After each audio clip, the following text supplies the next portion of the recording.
a desarrollar escenarios de emisiones a partir de conocer las emisiones, cuánto se genera en las fábricas, en los coches, cuál es la tendencia, a realizar cálculos de concentraciones atmosféricas, qué pasa una vez que se libera la atmósfera, después cuantificar los efectos de salud y a partir de ello hacer valoraciones de cuánto nos cuesta.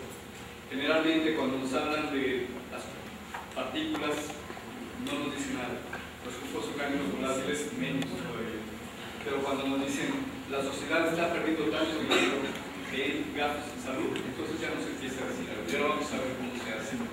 Para después, una vez entendiendo cuánto nos está costando el problema, también valorar cuánto valen las soluciones y priorizarlas a partir de esos elementos. Lo voy a aplicar estas láminas, simplemente hay procesos para definir los escenarios de emisiones que tienen que ver con la actividad. Es tan sencillo como cuánto usamos el coche o el transporte público, o cuánto circulan los camiones de carga, cuál es el volumen de producción de la fábrica. Eso es lo que nos determina al final de cuentas cuánto va a emitir, adicionado con la tecnología y los combustibles que utiliza. Una vez que sabemos cuánto se emite, entonces hay que determinar las concentraciones atmosféricas. Para eso medimos la calidad del aire en redes de monitoreo atmosférico y nos apoyamos en modelos de calidad del aire como los que maneja el Dr. Mejía. Después hay que cuantificar los efectos de salud. Existen metodologías como las que maneja el Instituto Nacional de Salud Pública y y que han sido aprobadas por la Organización Mundial de la Salud. Y existen otros métodos para traducir esos impactos de salud, es decir, cuántas personas se enferman, cuántas personas se mueren, para saber eso cuánto cuesta en términos económicos en función de la pérdida de productividad, de las admisiones a la sala de emergencias o a los cuidados ambulatorios, etc. Vamos a mostrar muy rápido un caso de estudio. Medellín, Colombia, que tiene aproximadamente unos 4 millones de habitantes, que es una ciudad rodeada por montañas, Monterrey, que es una ciudad que tiene mucho ímpetu de crecimiento, que después de muchos años de estar hundida en la violencia del narcotráfico, ahora tiene un empuje de gente que es muy echada para como la gente de Monterrey. Por eso les escogí para mostrarles qué están haciendo y qué estamos haciendo conjuntamente para desarrollar soluciones de mejora de la calidad del aire. Uno de sus principales problemas es la movilidad, pero también estamos trabajando en el tema de industria. Entonces la pregunta fundamental es ¿por qué, si estamos invirtiendo tanto dinero en mejora de transporte público, en sistemas de verificación vehicular, en mejora de vías, por qué los niveles de calidad del aire siguen subiendo? Entonces quiero que me contesten, nos dijeron a dos preguntas principales. ¿Cuáles son las externalidades que estamos enfrentando y cuánto nos cuestan en salud, en congestión y en accidentes? Ya que entendamos cuáles son esas externalidades y su trayectoria, qué podemos hacer y cuánto nos va a costar. Entonces, entre otras cosas, estudiamos la actividad reflejada en la motorización. Aquí se observan datos, están estratificados en Medellín. Los grupos sociales están agrupados por estratos. El estrato 1 es el de menos ingresos y el estrato 6 es el de mayores ingresos, y se han realizado análisis para ver cómo se va a mover la población en los próximos años. La población de menos ingresos se está moviendo en motocicletas, va a crecer muy rápidamente el volumen de motocicletas. Ya hoy en día la mitad del parque vehicular o más en Medellín es de motocicletas, la otra mitad son automóviles. Entonces el caso es que pensar aquí es que la motorización va aumentando de todos los estratos, aunque diferentes tipos de vehículos. Los ejes principales, después de un análisis que es mucho más amplio que esto, los viajes están aumentando en el Valle de Aburrá, que es el mismo caso de Monterrey. Están pasando de casi 6 millones de viajes hoy en día, van a llegar al 2030 a casi 9 millones de viajes, o sea, un crecimiento de casi el 30%. La gente se está moviendo más.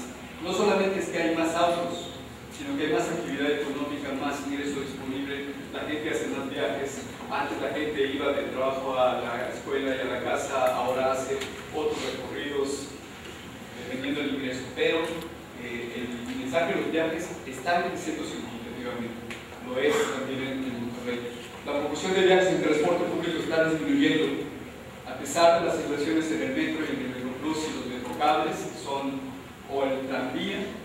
La población está dejando de usar el transporte público, está yendo al transporte individual. Para el 2030 se esperan incrementos importantes en las tasas de motorización, más vehículos privados en los estratos más ricos y más motocicletas en los estratos más pobres.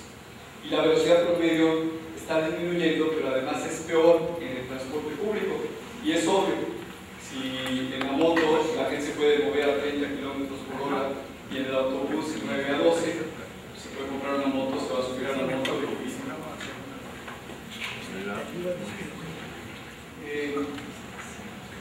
Voy a aplicar. El caso es que después de hacer nuestro análisis de emisiones hemos encontrado que, dado ese incremento del parque vehicular, los kilómetros recorridos, que baja el transporte público, aumenta el transporte particular, lo que se espera es que de seguir las tendencias actuales, y insisto, se están invirtiendo grandes cantidades ya en transporte público y en mejora de vías.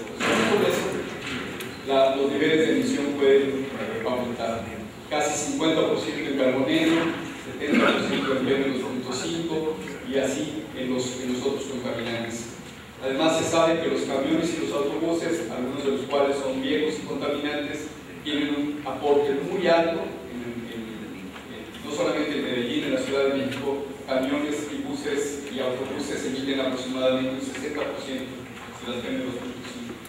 Entonces, esa tendencia se va a mantener, y en el caso de Medellín, en particular, las motocicletas tienen un aporte muy grande. Una vez que tenemos esos datos, ya sabemos la sociedad, ya sabemos las emisiones. Bueno, ahora, ¿qué pasa con la calidad del aire? La red de monitoreo nos da unos datos, pero los modelos de dispersión nos permiten conocer cómo se distribuyen esos niveles de contaminación a lo largo de la ciudad, y esto nos interesa. ¿Por qué? Porque cuando hagamos el análisis de las alternativas queremos saber cómo van a cambiar estas concentraciones. Entonces, aquí, por ejemplo, existen fuentes de contaminación que están localizadas en esta zona, incluso en esta otra, pero los vientos dominantes circulan en esta dirección y en esta otra, y nos hacen crisis en el centro de la ciudad. Por ejemplo, este es el distrito de Medellín, que es el más poblado. Entonces, entender esto es fundamental para poder tomar las decisiones correctas acerca de dónde controlar los contaminantes para tener el mayor impacto. Hemos hecho también una microsimulación, son modelos desarrollados por la Universidad de Aveiro en Portugal, y nos hemos fijado en zonas que son muy densamente pobladas para poder conocer qué pasa ahí con la posibilidad de que los contaminantes se dispersen y cuáles son los niveles de contaminación. ¿Por qué? Porque nos interesa poder reducir la exposición a los contaminantes. Una política muy positiva es densificar las ciudades, pero si se densifica la ciudad, el transporte tiene que ser más limpio, porque si no, estos edificios y manzanas muy densas significan también una mayor exposición a los contaminantes. Entonces tenemos ya la capacidad de medir a nivel de calle y de esquina cuáles son las zonas donde la población puede estar expuesta, y con eso pueden hacer recomendaciones muy específicas. Pasamos al tema de salud. No voy a tener mucho tiempo porque el doctor Riojas nos va a hablar mucho más al respecto, pero sí quisiera resaltar que estamos hablando de diferentes niveles de daños. A menudo no estamos conscientes de esos diferentes niveles que empiezan desde los síntomas hasta alteraciones de la función pulmonar, cambios fisiológicos con efectos cardiovasculares, síntomas respiratorios que requieren medicación, vías de actividad restringida, visitas médicas ambulatorias, visitas de urgencia hospitalaria, atenciones hospitalarias, pero también mortalidad. La gente no se muere de contaminación, se muere por infartos, derrames, infecciones arteriales, cáncer, bronquitis, en casos de niños, pero es una progresión de daños. Entonces, utilizando metodologías, que no les voy a aburrir con esto, pero está en la presentación para que sepan cómo se hace, lo que se es un factor de riesgo.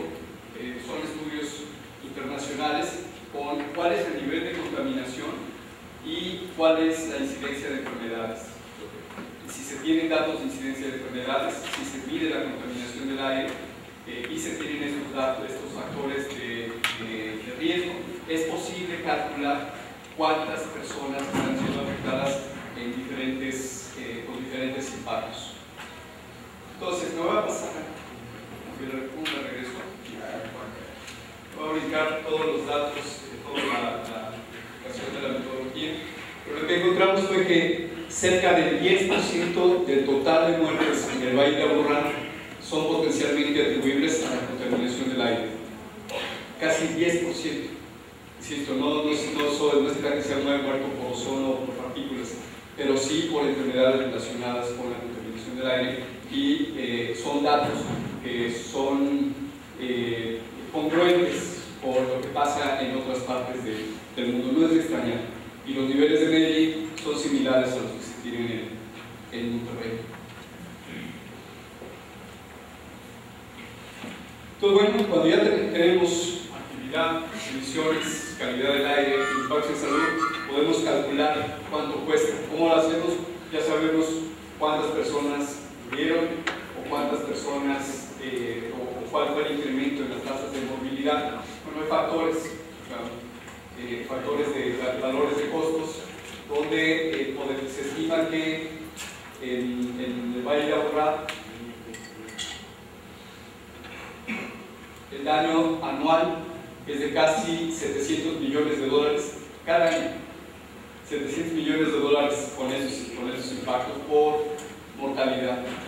Cuando mis colegas del Valle de Aburrá vieron esos datos, dijeron: si esos datos, en lugar de estarlos perdiendo en términos de costo social en estos impactos, nos estuviéramos dedicando a mejorar nuestros sistemas de transporte, a promover una industria más limpia, otra cosa sería. Movilidad es superior a 300 millones de pesos anuales, que equivalen a 158 millones de dólares. Aquí algo que no puse, pero que complementa estos análisis, es que también medimos cuánto se pierde por congestión y cuánto se pierde por accidentes. Y cuando uno suma morbilidad, mortalidad, congestión, accidentes, entonces los costos relacionados con las tendencias actuales de la movilidad son enormes, lo que significa, en términos positivos, que los impactos positivos de las acciones que tenemos por ahí también son enormes. Y que generalmente no se hace, porque cuando se analizan los proyectos de transporte, por ejemplo, simplemente se mide el costo de los vehículos, el costo de la infraestructura, si acaso el tiempo de traslado, y listo. No se toman en cuenta estas externalidades. ¿Cómo se ha hecho este trabajo? De una forma participativa. Especialistas de la academia, expertos nacionales e internacionales han conjugado esfuerzos junto con autoridades regionales y nacionales para trabajar en estas soluciones, y todo ello ha desencadenado también un interés de organismos internacionales que están ofreciendo ya apoyo a Medellín para implementar las soluciones que surjan de estos análisis. Son fotos de una misión reciente del Banco Mundial, donde ya están preparando una operación de asistencia técnica y financiamiento para continuar con estos esfuerzos. Entonces, ¿en qué soluciones estamos trabajando? ¿Qué estamos evaluando en este momento? Y para julio, agosto ya puedo dar resultados. Se necesita una visión integrada. Se necesita fortalecer las inversiones, pero de una manera sustantiva, en transporte público masivo, complementado con la integración del transporte no motorizado en las zonas centrales, una planeación integrada del uso del suelo y del transporte. Un caso, por ejemplo, que me ha tocado vivir en Belo Horizonte. En Belo Horizonte me dijeron: nosotros somos expertos en construir sistemas de transporte, pero no sabemos cómo densificar los corredores. Y el problema es que cuando se tiene una línea de transporte, por ejemplo, la ecovía, si la ecovía pasa por zonas que son de baja densidad, la ecovía misma no está dando todo el servicio, no se está aprovechando la infraestructura en toda la extensión que se debiera. Por eso, cuando se tiende una línea de transporte, es fundamental, imprescindible, que se acompañe también de estrategias y políticas de desarrollo urbano que fomenten la desertificación para usar mejor la infraestructura, para reducir los viajes y además con los instrumentos apropiados para generar recursos y mejorar todo el entorno del corredor de transporte.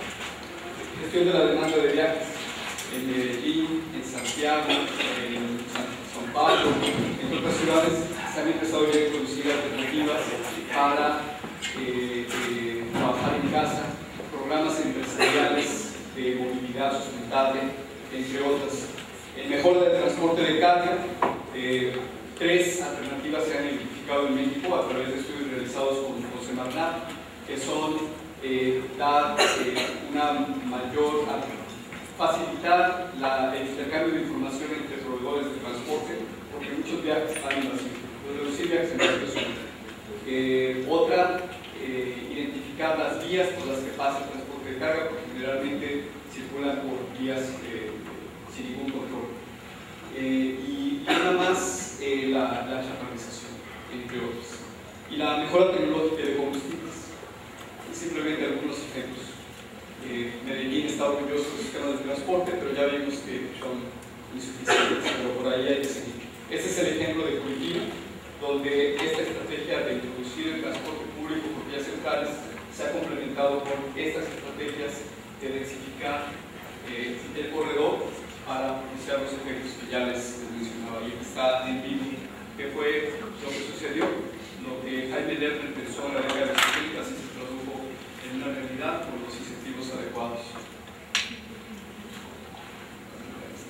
En el caso de Monterrey, no quisiera yo perderme de mencionar esta gran oportunidad que significa seguir promoviendo el uso de gas natural, dada la disponibilidad que existe en el territorio nacional, pero también la conexión con el triángulo de transporte a gas natural por el estado de Texas.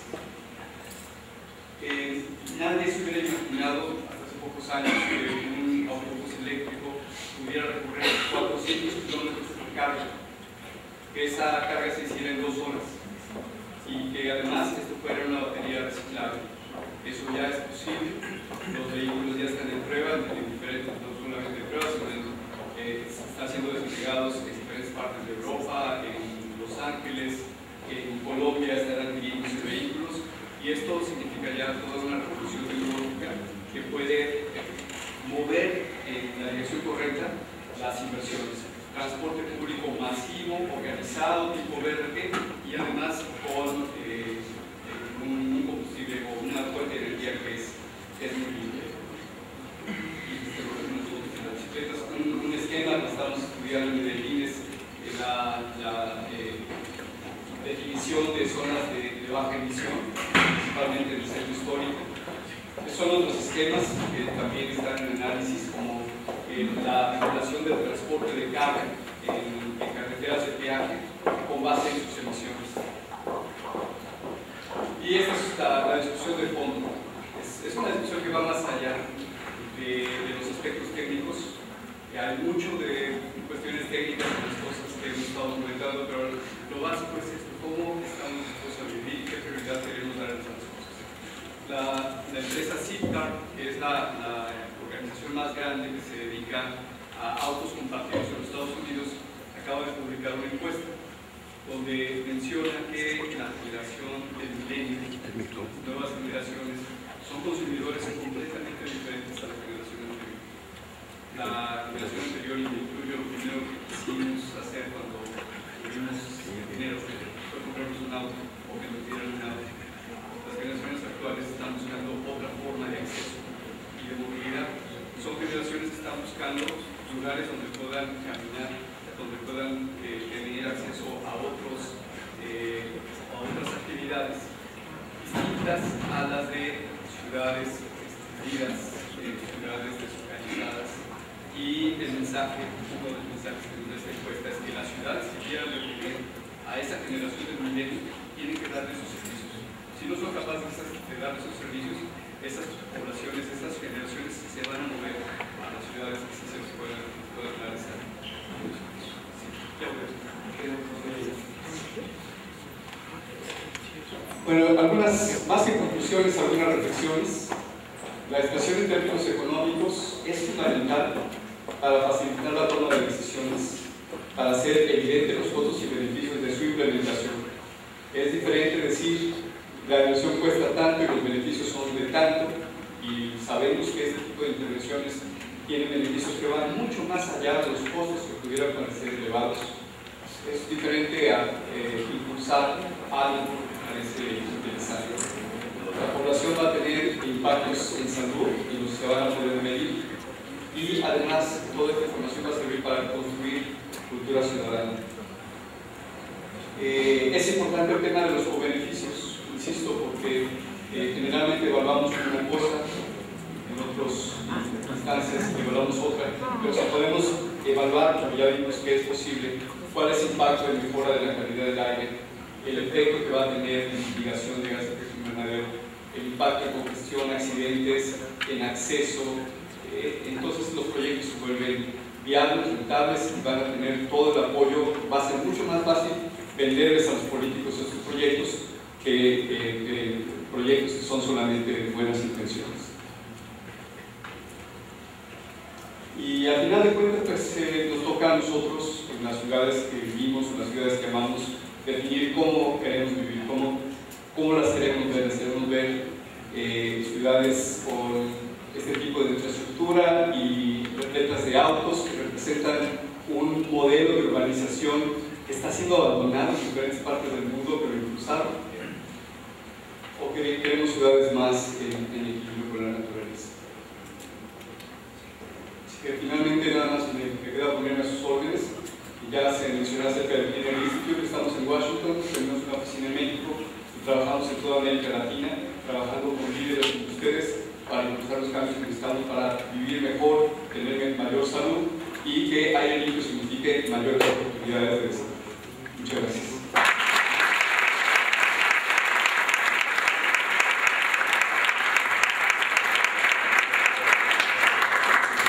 Sánchez quiere ofrecer la oportunidad de que haya una interacción. Entonces habrá algunas preguntas, ruego que sean preguntas, que sean, por favor, sustantivas, y que antes de su pregunta hagan una autopresentación. ¿Quiénes son? ¿Desea alguien hacer alguna pregunta? Adelante, señorita. ¿Nos ayuda alguna persona con los micrófonos? No está funcionando.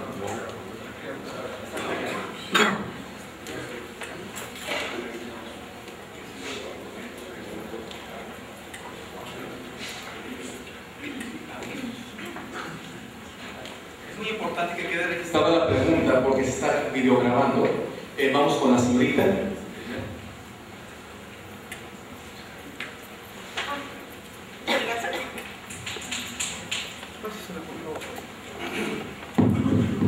Muchas gracias, señor Sánchez, por su presentación. Unos minutos antes estaba queriendo salir corriendo de Monterrey y ahora realmente quiero quedarme a hacer algo por la ciudad, ¿no? Con respecto a su presentación, me gustó mucho. Nada más un comentario. Una de las cosas que sucede en Monterrey, digo en Medellín, que yo también veo muchas similitudes con la ciudad de Monterrey, es que uno de los íconos que tienen actualmente Medellín es el metro como servicio de transporte. Los ciudadanos de Medellín se sienten completamente orgullosos de ese transporte, lo utilizan y bueno, es realmente ¿qué necesitamos nosotros para llegar a tener eso aquí en Monterrey? ¿Qué nos hace falta? Como medio de transporte actualmente pues no lo usamos igual. ¿Qué necesitamos como ciudadanos? Es una cultura la que tienen allá, incluso los ciudadanos ven una basurita y la levantan, entonces limpio, efectivo. ¿Qué necesitamos nosotros? Gracias. ¿No pagamos el Instituto Tecnológico de Nuevo León, si lo dije? No. Perdón. Sí, tengo su vida. Pues mira, le voy a contar una breve anécdota. Un amigo mío que fue director regional de medio ambiente y transporte para el área que cubre Medellín, me preguntó, ¿tú eres de la Ciudad de México? Sí, yo soy de la Ciudad de México. ¿Qué hacías cuando eras niño? No sabía andar en bicicleta, jugar al fútbol y al parque, y me dijo, nosotros no.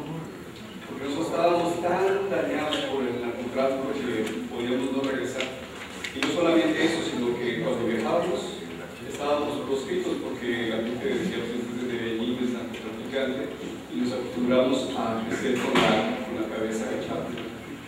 Pero afortunadamente me dijo, hemos logrado ir superando ese lastre y ahora podemos levantar la cabeza, mirar de frente y echarnos adelante para que esta ciudad avance.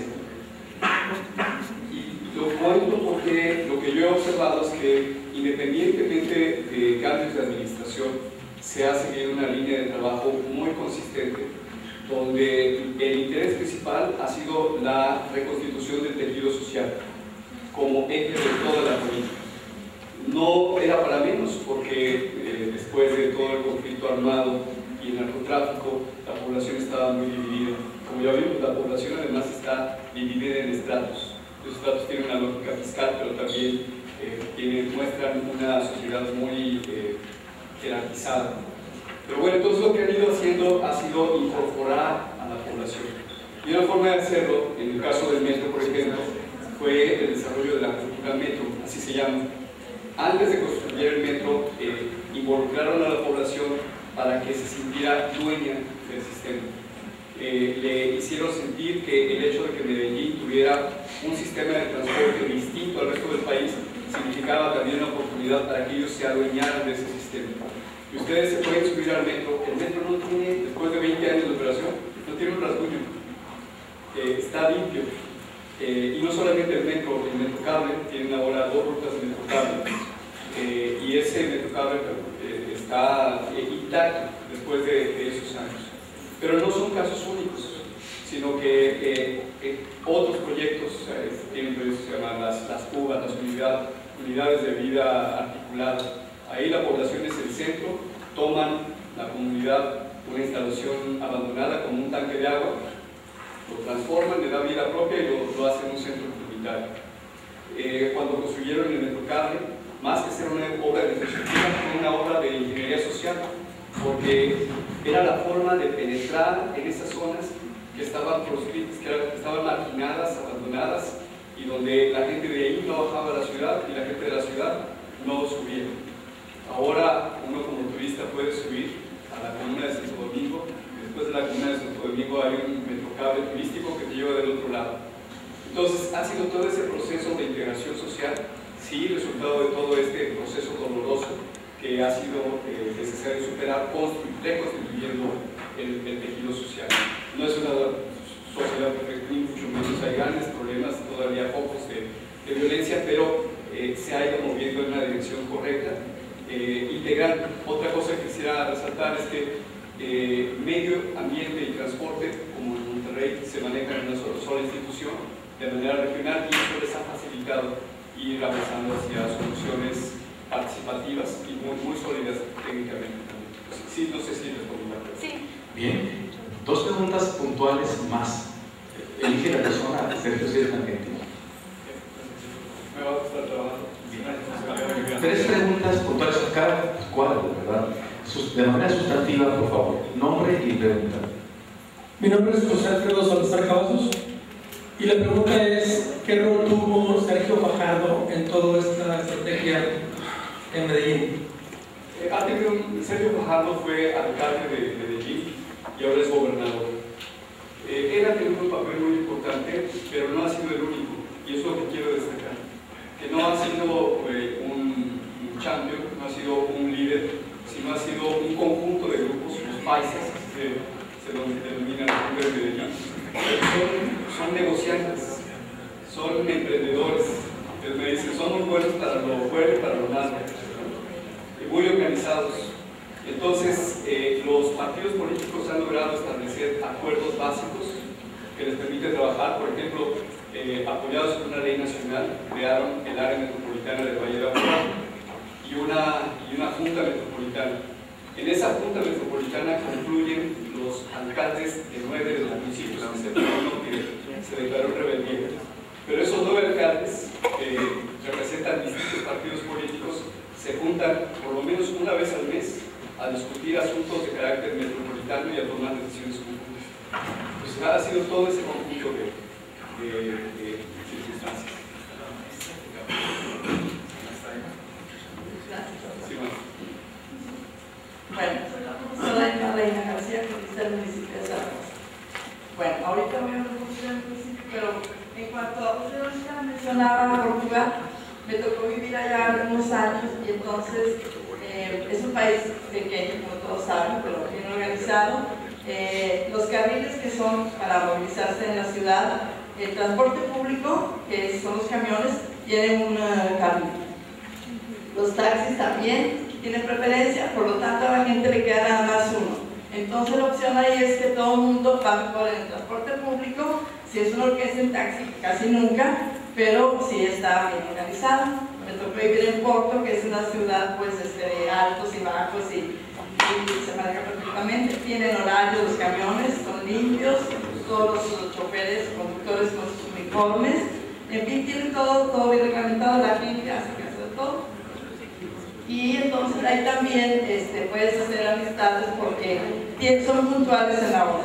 Entonces siempre la misma gente que está esperando esa hora es la misma. Me tocó porque mi niño de ese entonces pues era de infantario. Ya después todo el mundo lo iba a conocer ya cuando tenía los 12 años porque todos los días la misma gente, todos los días de regreso. Y en las esquinas de las calles hay un cuadro grande donde están rayas amarillas. Llegas, si vas en carro o en transporte, lo que sea, te paras y queda todo ese cuadro ahí. Quedas solo, entonces no se hacen los embotellamientos que todo el mundo quiere pasar y te quedas a la mitad y todo eso, ¿verdad? Y también la otra era que qué podemos hacer aquí en Monterrey, porque mismo aquí en el centro de la ciudad, Escobedo con Padre Mía, yo he visto ahí gente que está ahí con braseros, ahí asando carne, ahí asando salchichas, la gente ahí contaminando todo, y el mismo en el centro, ¿verdad? Otros lo hacen por negocio, pero cuando menos fuera del centro, dentro de su casa, en su cochera, pero yo lo he visto aquí mismo en la ciudad. Y también en Portugal lo de las bolsas de papel se usa ya hace más de 15 años. También la basura se recoge en la noche, no se recoge en el día. Entonces hay otros que me parecen muy buenos, ¿verdad? Gracias. Solamente quisiera hacer un comentario acerca de las calles y su uso.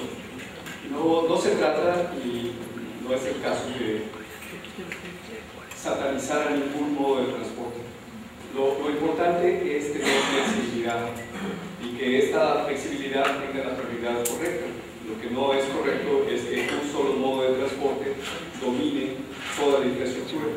Pero cuando uno tiene opción, yo vivo en Washington, la verdad en Ciudad de México siempre me moví en coche. Así para distancias cortas, pero yo siempre usaba el coche. Pero en Washington camino porque mi oficina no me queda tan lejos. Si me voy en bicicleta hago 15 minutos, si uso el autobús hago 20, o puedo usar combinaciones. No tengo auto, que no lo necesito. Cuando necesito un auto me puedo ir a rentar un Zipcar, que me lo rentan por horas. Hay bicicletas públicas, la bicicleta pública cuesta $70. Entonces cuando uno tiene opciones de transporte, no tiene por qué haber conflicto.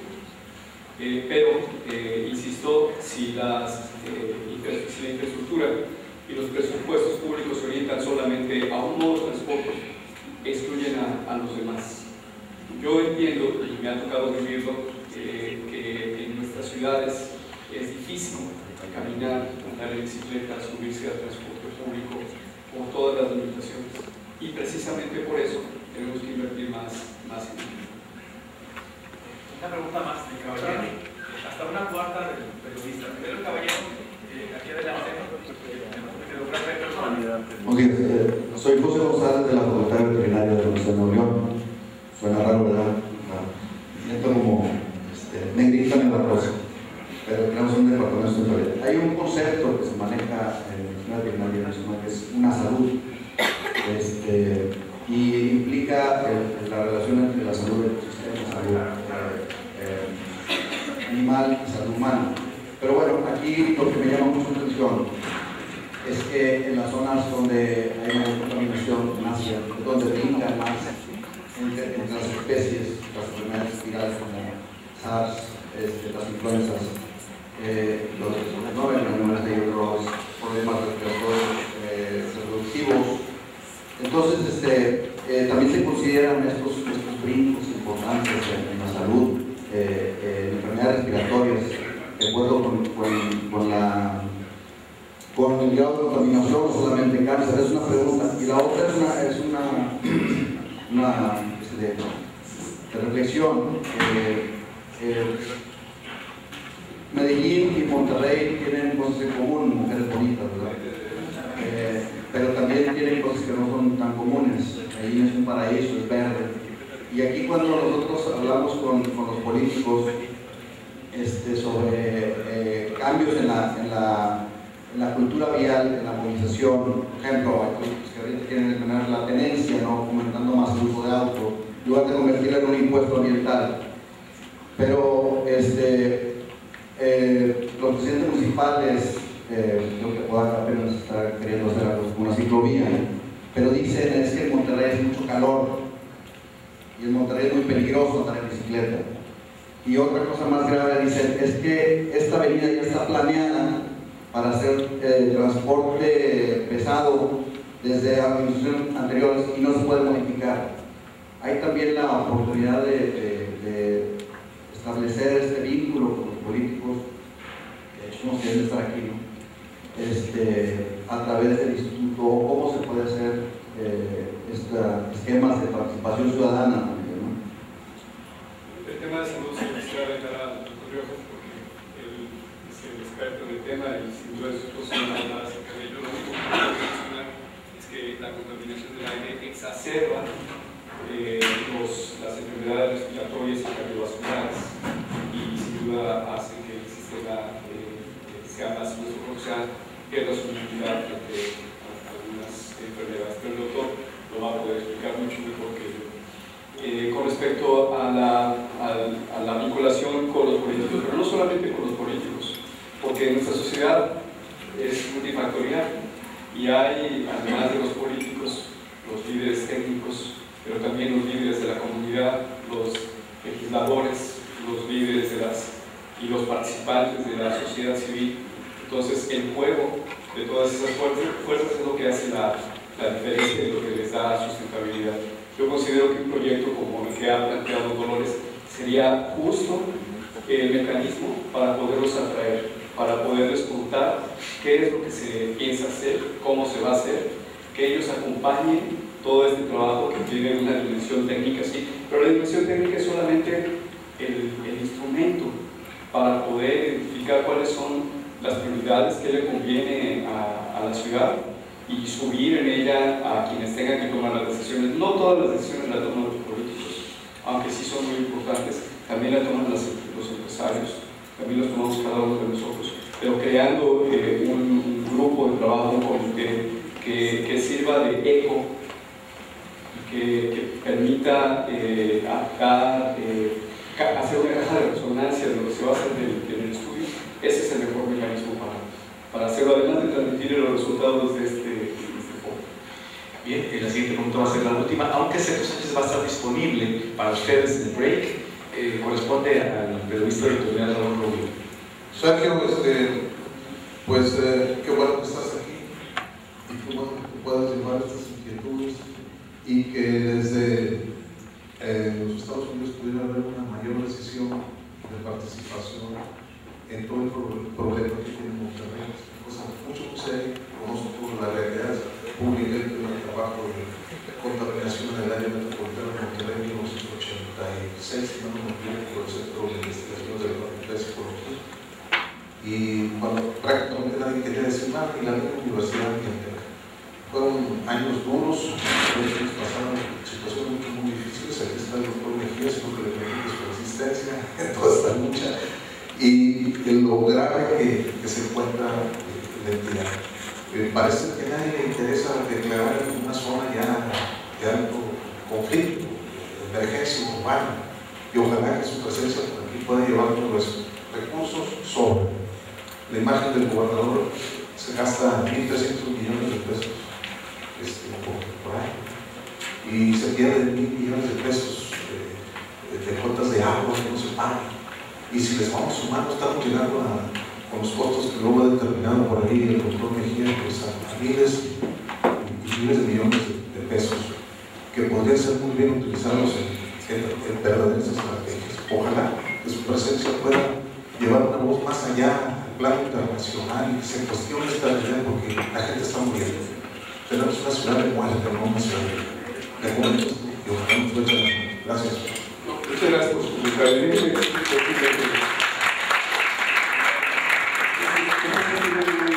Un instrumento muy poderoso que se llama la red de monitoreo de calidad del aire.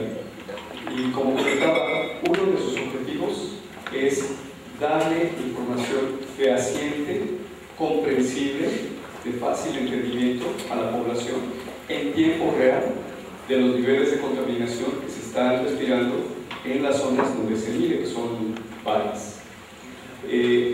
Esas son las características que debe tener: comprensible, accesible y en tiempo real. Ese es un esfuerzo que hay, si ya se está haciendo, que sinceramente no lo puedo decir en este momento, si ya está haciendo hay que reforzarlo, porque solamente cuando la gente tiene acceso a esta información y sabe cuál es el nivel de contaminación que está respirando y qué daño le puede causar, entonces el ciudadano puede generar una reacción y puede tener una posición que se puede ver reflejada en votos o en queja o en reconocimiento al esfuerzo que se realiza. Como decía hace rato, hay ciudades que aunque miden no reportan sus datos nunca. Y hay ciudades que las miden tanto. Me tocó vivir recientemente en La Oroya, en Perú. Ellos tienen un plan de alerta.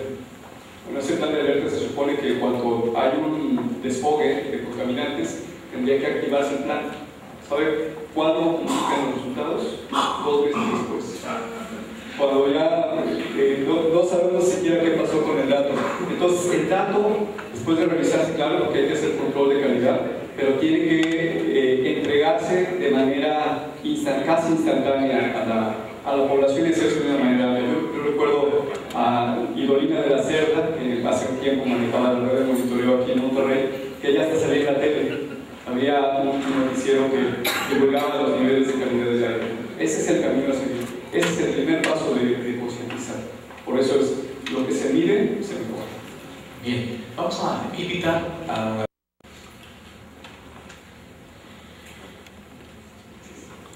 Es un alto honor para mí presentar este reconocimiento a nombre del Comité Organizador del Foro Calidad del Aire y Salud, un reto para la zona metropolitana de Monterrey, por su brillante presentación de estrategias ambientales integrales, al ingeniero Sergio Sánchez del Instituto del Aire Limpio de Washington, D.C.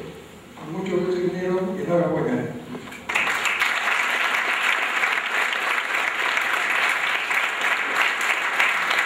Queridos amigos y amigas, ¿les parece que tengamos exactamente 5 minutos de break? Sí. Titulado Impactos de la contaminación del aire en la salud. Lo va a facilitar el doctor Alfonso Martínez Muñoz, él es doctorado por la Facultad de Agronomía y Forestal de la Universidad de Göttingen, Alemania, del 84 al 90. Tiene un postdoctorado en el Colegio de Recursos Naturales de la Universidad Estatal de Utah, Estados Unidos, en 1995. Especialización en gestión ambiental urbana e industrial en Singapur en el 2004. Reconocimientos, misión honorífica otorgada por la Universidad de Göttingen, además de reconocimientos de diferentes organizaciones de la sociedad civil, así como de agencias extranjeras. Por cierto, José Montero, presidente de sociedad civil, nos ha recordado de que algo del modelo de participación ciudadana de Medellín aquí está alimentándose a través de los programas Alcalde, ¿cómo vamos? Y Gobernador, ¿cómo vamos?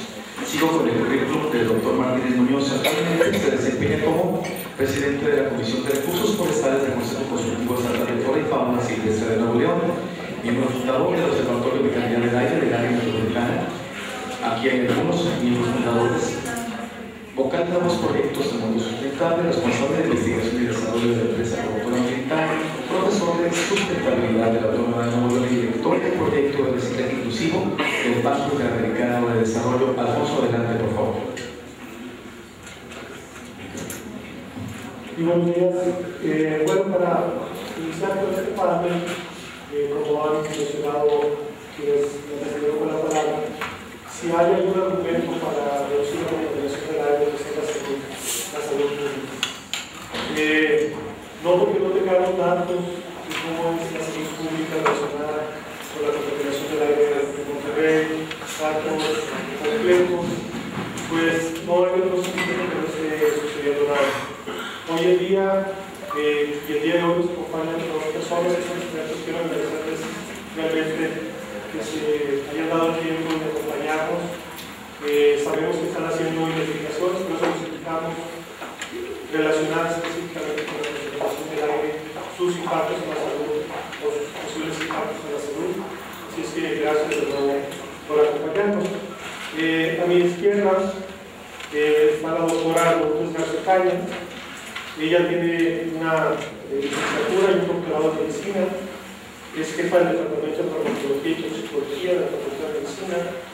Es responsable del Centro de Información Toxicológica de la Facultad de Medicina de la Autónoma de Nuevo León. Es coordinadora del doctorado en Ciencias con orientación terminal en Farmacología y Toxicología de la Facultad de Medicina. Es coordinadora del Comité de Farmacovigilancia del Tratado Universitario, doctor José Luterio González. También es responsable de la Secretaría de Salud, de la Unidad Clínica y Analítica del Departamento de Farmacología y Toxicología, ambas acreditadas. Es profesor titular de Farmacología y Toxicología, que ha impartido alumnos de la carrera de médicos en España, de la Facultad de Medicina desde el año 97 a la fecha. Tiene un buen número de distinciones, entre ellos es miembro del Sistema Nacional de Investigadores desde el año 90, es nivel 2. Ha obtenido el premio de investigación de la Universidad Autónoma de Nuevo León en 2 ocasiones, el año 92 y el año 98. Es evaluadora del CONACYT del año 2000 a la fecha. Es evaluadora académica del premio de investigación OANL del 93 a la fecha. Es miembro del Comité de Doctorado de la Facultad de Medicina del año 2000 a la fecha. Es miembro del Comité Editorial de la revista Ciencia de la Autónoma de Nuevo León del año 2000 a la fecha. Es miembro del Comité Editorial de la revista Toxicology del año 98 a la fecha. También es miembro del Comité Editorial de otras revistas internacionales. Tiene las siguientes líneas de investigación: contaminación ambiental y salud, estudios de biodisponibilidad y bioequivalencia de los medicamentos, evaluación farmacológica y toxicológica de compuestos químicos y productos naturales. Ha dirigido tesis de doctorado, de maestría y licenciaturas, y cuenta con más de 50 investigaciones internacionales en revistas indexadas por el arbitraje, y ha participado en más de 100 congresos nacionales e internacionales. Demos la bienvenida al doctor Ramón.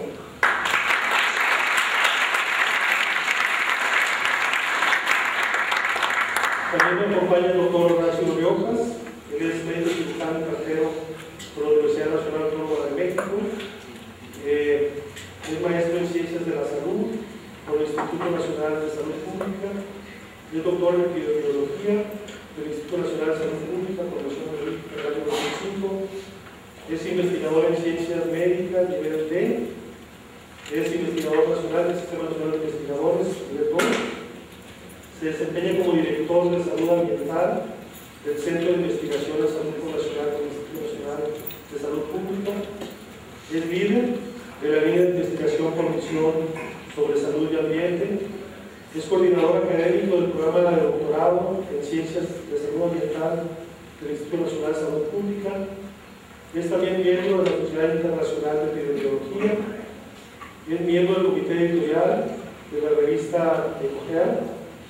Es autor y coautor de diversos artículos en diferentes revistas de circulación nacional e internacional.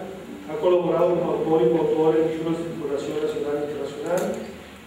Cuenta con presentaciones en diversos congresos en todo el mundo. Bienvenido, doctor.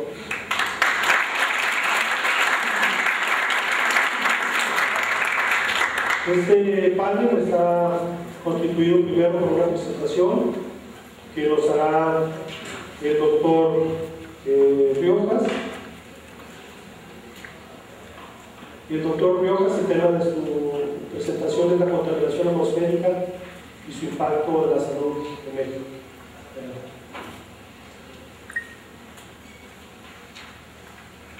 Bueno, buenos días.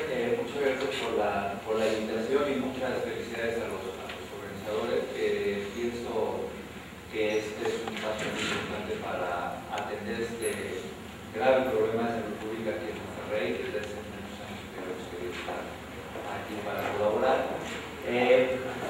Yo vengo, como me dice, del Instituto Nacional de Salud Pública. Nosotros lo que hacemos es investigación para generación de políticas y programas en salud pública, y el instituto tiene trabajando en el área de contaminación atmosférica más o menos desde principios de los años 90, en los que empezaron a hacer los primeros estudios epidemiológicos sobre los efectos de la contaminación del aire en la Ciudad de México. Voy a hacer referencia a algunos de esos estudios en la presentación, y también somos centro colaborador de la Organización Panamericana de la Salud y de la Organización Mundial de la Salud en el tema de salud y epidemiología ambiental, y eso, bueno, en parte es por los trabajos que hemos hecho en esta área, y también eso nos ha permitido vincularnos a los esfuerzos que se hacen a nivel regional, quiere decir de América Latina, para generar políticas y programas en salud ambiental en diferentes áreas, una de ellas, por supuesto, la contaminación del aire. Este es más o menos el guión de mi presentación. Voy a tratar de ser claro y preciso. Algunas cosas ya se han mencionado, entonces nada más las voy a puntualizar y voy a tratar de agregar información sobre eso. Bueno, nosotros a lo que nos dedicamos es a la salud ambiental, que me gusta mucho esta definición porque tiene dos dimensiones. Una es la parte de evaluación de riesgos a través de estudios epidemiológicos y de otras metodologías, que es lo que nos ayuda a generar conocimiento nuevo, a generar datos, a generar qué tanto está asociada la contaminación con las enfermedades y con la muerte. Pero también la otra parte tiene que ver con el diseño, aplicación y vigilancia de medidas preventivas. La salud ambiental tiene una orientación eminentemente de prevención, y por eso nos dedicamos a hacer todo este trabajo de evaluación de riesgos. Además, esta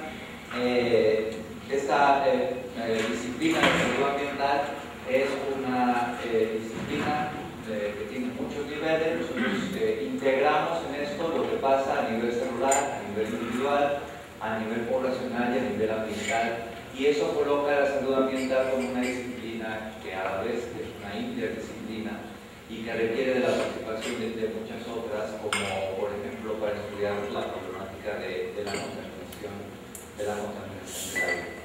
Bueno, tenemos algunos artículos publicados sobre la situación de la salud ambiental en México que les invito a que lo lean. Ahí nosotros más o menos decimos que alrededor del 25 y 35% de la carga de la enfermedad en el país es atribuible a factores ambientales. Estos factores ambientales tienen que ver con varias cosas que están ocurriendo en el país, como por ejemplo el acceso a agua segura para beber, la mala calidad del aire para respirar en ciudades y en zonas rurales, y otras que tienen que ver con exposición a sustancias químicas, orgánicos persistentes como los plaguicidas, el plomo y otros metales que tienen que ver mucho con la actividad industrial y minera, y también la parte de residuos sólidos municipales. Estamos trabajando también en el instituto con todo lo que tiene que ver con riesgos en la salud poblacional y alteraciones climáticas, y ahí es donde, como ya mencionó Sergio, hay una interacción con el tema de la contaminación del aire. Entonces nosotros nos ocupamos en generar información sobre estos temas, sobre datos nuevos que van saliendo en esta área. Bueno, ya se mencionó cuál es esta definición de lo que es la contaminación del aire. Creo que eso ya quedó muy claro. Me gustaría agregar simplemente que esto tiene que ver con daños al ser humano y al ecosistema, y ahí es donde, respondiendo a la última pregunta que se hizo, han ido surgiendo con el desarrollo de la salud ambiental aproximaciones más integrales, como son enfoques ecosistémicos o una salud, como mencionó el compañero, en donde se trata de no desvincular la salud de las poblaciones humanas de la salud de los ecosistemas, de la salud de la flora, de la salud de la fauna, ¿no? Entonces, eso es importante rescatar. Bueno, aquí está el problema de la contaminación del aire que ya presentó Sergio a nivel mundial. Acá están todas estas ciudades de Asia, que algunas son rojas o moradas, y por acá hay algunos puntos rojos en México, y acá hay uno en que tiene que ver con las concentraciones medias anuales de partículas menores de 10 micrómetros. Esto ubica y vean ustedes la diferencia con las ciudades europeas, con las ciudades estadounidenses. Es una forma gráfica de mostrar cómo está la situación a nivel mundial por la contaminación urbana relacionada con el aire. Bueno, ya mencionó Sergio también la declaración de hace 2 días de la OMS, donde nuevamente se hace un énfasis en el problema de la contaminación del aire, que, bueno, esto está muy relacionado con salvar vidas y también reducir costos en salud, y esto está dado principalmente por el fenómeno de urbanización, sobre todo en los países en desarrollo, donde hay un creciente número de personas que se está exponiendo a concentraciones de contaminantes que no son seguros. Pero además recomienda a la OMS desarrollar sistemas de monitoreo de calidad del aire y registro de salud para la vigilancia. Entonces, esto es lo que al final vamos a mencionar como uno de los puntos centrales que deberían incluirse en los programas de gestión de calidad del aire, de los PROAES y todo eso. Entonces, este es un tema de muchísima actualidad en términos de salud pública. Entonces, en México, la exposición a la contaminación atmosférica ha evolucionado así. La exposición a los contaminantes pues está dada por la población que hay en un sitio determinado y las concentraciones de los contaminantes. Entonces, bueno, lo que hemos hecho en las últimas 3 décadas es incrementar las dos, ¿no? Juntar a la población e incrementar las concentraciones. Y eso ha dado como resultado que lo que antes existía solamente en la Ciudad de México, ahora exista en un gran número de ciudades en el país, ¿no? Tenemos actualmente 11 ciudades de más de 1 millón de habitantes, cuando antes solamente teníamos una, pero además tenemos como obligación hacer vigilancia de la calidad del aire en todas aquellas ciudades que tengan más de 500,000 habitantes. Ya se puede ir imaginando cuántas tenemos en el país. Actualmente, como ya sabemos, a diferencia de hace 20 años, la Ciudad de México no es siempre la más contaminada, hay algunas otras, no vamos a hablar mucho de ellas. Tenemos un problema con las redes de monitoreo, que se va a hablar en las otras presentaciones. Se han controlado algunos contaminantes, como por ejemplo las concentraciones de ozono en la Ciudad de México han decrecido, ¿no? Pero otros siguen estando por arriba de la norma, tomando en cuenta el promedio anual. Entonces seguimos teniendo básicamente problemas importantes de concentraciones de partículas y de ozono, porque tampoco es la Ciudad de México la ciudad que tiene las concentraciones más altas de ozono todos los días. Si se van a revisar los almanaques y los registros, otras ciudades como Guadalajara o incluso en Guanajuato tienen niveles de ozono algunos días más altos que la Ciudad de México. Entonces, para ponerlo un poco en perspectiva, ¿no?